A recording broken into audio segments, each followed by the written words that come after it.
Hey guys, it's Kate. Welcome back to my channel. Today I wanted to talk to you about the 5 big pieces of advice I can give you in succeeding in online classes. Now, if you've seen some of my previous videos, you know that I am going through my bachelor's program at the same time I'm doing my associates.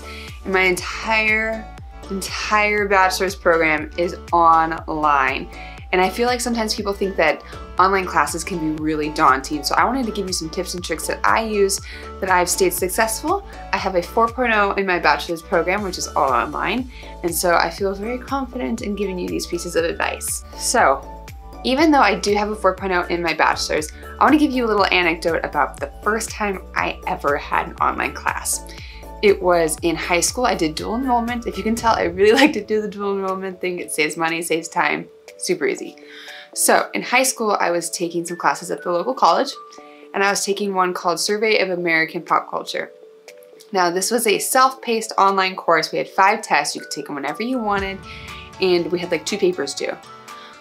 Well, I procrastinated so much that my mom actually had to take me out of my high school classes for like 2 days and take me to the library, sit down with me, and just crank out these 5 tests because I only had like 3 days to do them in.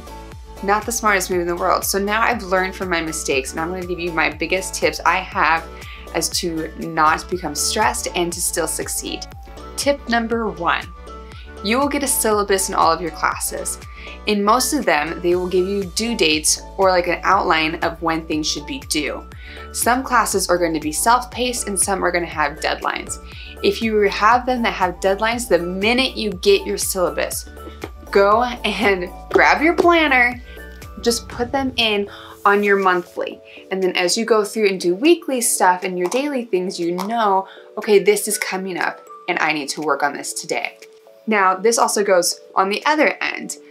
So this is going to be tip 2. If you are in a self-paced course that they give you a syllabus with no due dates, create your own. Say that you have to do, it's a 20-week course and you have 5 tests. Go ahead and plan out that every 4 weeks you're going to give yourself a test and just put those in and you already have due dates done. I always find it's easier when I have due dates to not procrastinate as much because I know they're coming up and I know that it has to be done. When you're in a self-paced course, you think, oh, I have like 5 months to do it. I'm not going to do it yet. When you have all the time in the world right now to do it, so why aren't you doing it? Tip number 3. It is okay to work ahead. I actually encourage working ahead. Now with the courses that I'm doing right now, with my associate's program, I did precepting in the first 6 weeks of my program and I'm doing kind of like other little precepting in the last 6 weeks. Well, in the first 6 weeks, I did everything in 4 weeks, so I had 2 weeks there where I wasn't really doing much. So I went into my online classes and I went and saw what deadlines I had and tried to stay about 2 to 3 weeks ahead of schedule. So I try to turn things in early. Teachers and professors are not going to get upset if you turn something in early.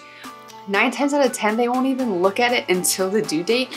So they're not worried if, oh my gosh, so I'm getting piled up with all these things because people are putting them in early. It doesn't matter. So go ahead, turn it in early because then you can just check it off. I am a huge fan of checklists. So especially when there's boxes and you can just check it right off. So be sure to do something that works for you and that you can just check things off.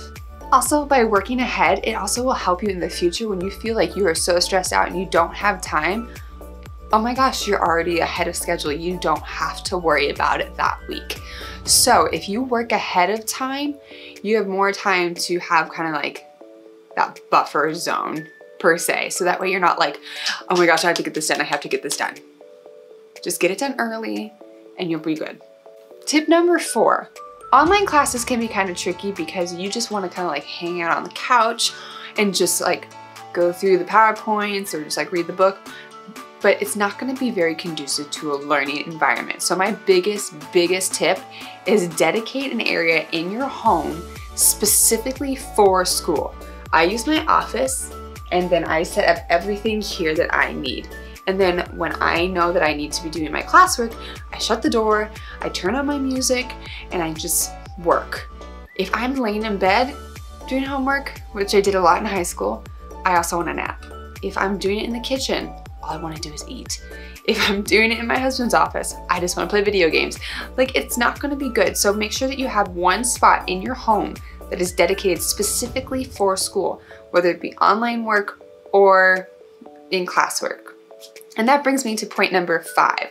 Point number 5 is schedule time in your week as you would if you were going into an in-person class. So for me, I have classes in school on Fridays from 8 to noon. And so I know that. So what I do is on Wednesday from 8 to noon, I will schedule time for my online classes because I know it's a good time in the week when I'm not overloaded with things to do. I usually don't work on a Wednesday, and then I can also be like, no, I'm sorry, I have class that day. When you can tell people that you have class, they're usually like, oh, sorry, we won't worry about you, but you know that you're working on your online stuff. Just because you're doing schoolwork in your house doesn't mean it's not class, especially in an online class, because you can be like, I'm taking an online class, I can do it whenever. If you don't schedule that time to sit down and actually work on something, 1, you're gonna get behind. 2, you're not gonna learn anything. 3, you're gonna get stressed out, and I could just go on and on. So be sure to dedicate some time just for that. So that is my 5 biggest tips that I can give you to succeed in your online classes. If you have a syllabus with due dates, put them in. If you're in a self-paced course, create your own due dates. It is okay to work ahead. Make sure you have a dedicated spot in your home specifically just for working on schoolwork. And then also plan out some time in your week for these online classes. So good luck to all of you that are doing online classes. You're very brave souls, and it's awesome that you're continuing your education through online courses. Leave me your tips and tricks for online courses in the comments below. I still have about 6 more months of this, so anything helps. Be sure to check out my Instagram at LyricalFitChick for some fun nursing, fitness, lifestyle events.